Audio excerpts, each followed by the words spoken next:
मेरा नाम सना है, मैं गाजियाबाद की रहने वाली हूँ और मेरी शादी भी गाजियाबाद में ही हुई है। मेरे पति का नाम साहिल है और हमारी शादी को 2 वर्ष हो चुके हैं। जब मैं अपने कॉलेज में थी तो मैं अपने कॉलेज की सबसे सुंदर लड़की थी और सारे लड़के मेरे पीछे पड़े हुए थे, परंतु मैं किसी को भी भाव नहीं देती थी। मेरे लिए एक रिश्ता मेरे दूर के रिश्ते में भाई का आया था, परंतु मैं शादी नहीं करना चाहती थी, लेकिन फिर भी मैंने शादी के लिए हाँ कर दी क्योंकि मैं नहीं चाहती थी कि मेरे घर वालों को मेरी वजह से कोई तकलीफ हो। इसीलिए मैंने अपने घर वालों के कहने पर ही साहिल के साथ शादी कर ली। साहिल भी एक कंपनी में मैनेजर है और वह एक अच्छे पद पर हैं। उनकी फैमिली भी बहुत अच्छी है और सब लोग मेरा बहुत सपोर्ट करते हैं। लेकिन इन 2 सालों में मुझे ऐसा लगा साहिल मुझ पर इतना ध्यान नहीं देते। शादी के कुछ समय बाद मैं उनके साथ कई बार अपने रिलेटिव के घर भी गई, लेकिन उसके बावजूद भी वे अपने काम पर ही व्यस्त रहते थे और मुझे लगता कि शायद वह मुझ में अपनी कोई भी रुचि नहीं दिखा रहे हैं। एक दिन वे घर पर ही थे और उस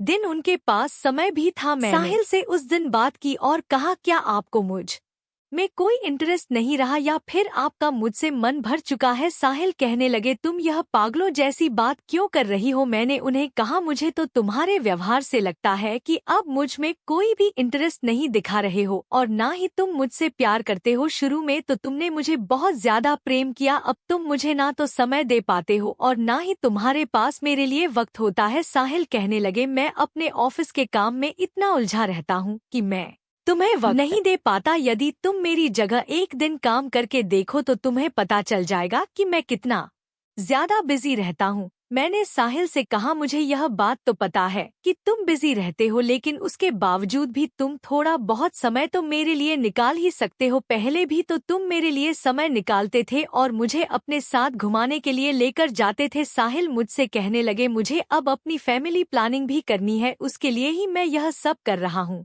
ताकि मैं किसी अच्छी कंपनी में जॉब कर पाऊं। मैं अभी जिस कंपनी में जॉब कर रहा हूं वहाँ पर मेरी सैलरी अच्छी है, परंतु मैं चाहता हूं कि मेरा किसी अच्छी कंपनी में सिलेक्शन हो जाए। लेकिन जब मैं यहाँ पर अच्छे से काम करके दूंगा उसके बाद ही तो मैं किसी कंपनी में अपनी प्रोफाइल दिखा पाऊंगा। मैंने उनसे उसके बाद ज्यादा बात नहीं की और मैं वहां से उठकर अपने कमरे में चली गई। उस दिन के बाद मैंने उनसे कभी भी इस बारे में बात नहीं की और उन्हें बिल्कुल फ्री छोड़ दिया। अब वे भी मेरे किसी भी निर्णय में बिल्कुल भी दखलंदाजी नहीं देते थे और हमेशा ही मुझे कहते कि तुम अपने निर्णय खुद ही लिया करो। एक दिन मैं घर का काम कर रही थी, साहिल मुझसे कहने लगे, हमारे बॉस ने ऑफिस की एक पार्टी रखवाई है, उसमें हमारे ऑफिस के सारे कर्मचारी आने वाले हैं और सब लोग अपने परिवार के साथ वहां पर आने वाले हैं, तुम भी तैयार हो जाना। मैंने उन्हें कहा, आपके ऑफिस की पार्टी कब है? वे कहने लगे, हमारे ऑफिस की पार्टी 2 दिन बाद है। मैंने उन्हें कहा, मुझे 2 दिनों में तैयारी करनी पड़ेगी, मैं घर से बाहर कम ही जाती थी, इसलिए मैं उसके अगले दिन ही ब्यूटी पार्लर चली गई और वहां पर मैंने अपना फेशियल करवा लिया क्योंकि मैं नहीं चाहती कि साहिल को किसी भी प्रकार से मुझे सपोर्ट ना मिले। जब मैं साहिल के साथ पार्टी में जाने के लिए तैयार हुई तो वे मुझे देखकर कहने लगे, तुम तो आज बहुत ही सुंदर लग रही हो। मैंने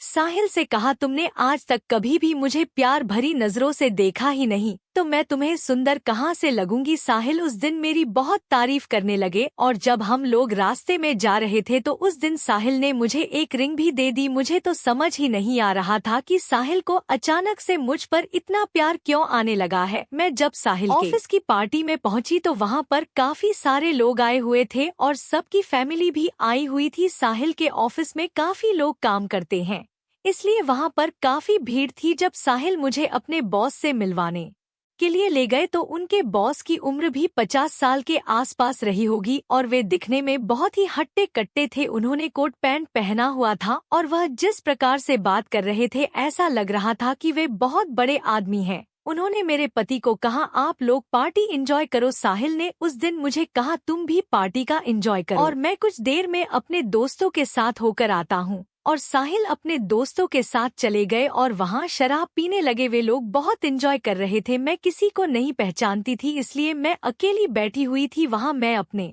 आप को बहुत ज्यादा असहज महसूस कर रही थी, लेकिन यह बात साहिल को समझ नहीं आई। वे कुछ देर बाद मेरे पास आए और कहने लगे, क्या तुम भी पार्टी को एंजॉय कर रही हो? मैंने कहा, हाँ, मैं पार्टी एंजॉय कर रही हूँ। उसके बाद वे दोबारा से अपने दोस्तों के साथ ही चले गए। कुछ देर बाद उनके बॉस मेरे पास आकर बैठे हुए मुझसे बड़ी तहजीब से बात कर रहे थे और मैं भी उनके साथ ही बैठी हुई थी। साहिल मुझे देख रहे थे और वे अपने दोस्तों के साथ ही शराब पीने पर लगे हुए थे। तो दोस्तों, ऐसा ही होता है, जब पति अपनी पत्नी पर ध्यान नहीं देते तो पत्नी भी अपना रास्ता निकाल ही लेती है, जिस तरह मैंने निकाला और खूब मजा किया। तो दोस्तों, कमेंट करके बताओ आपको मेरी कहानी कैसी लगी और चैनल को सब्सक्राइब जरूर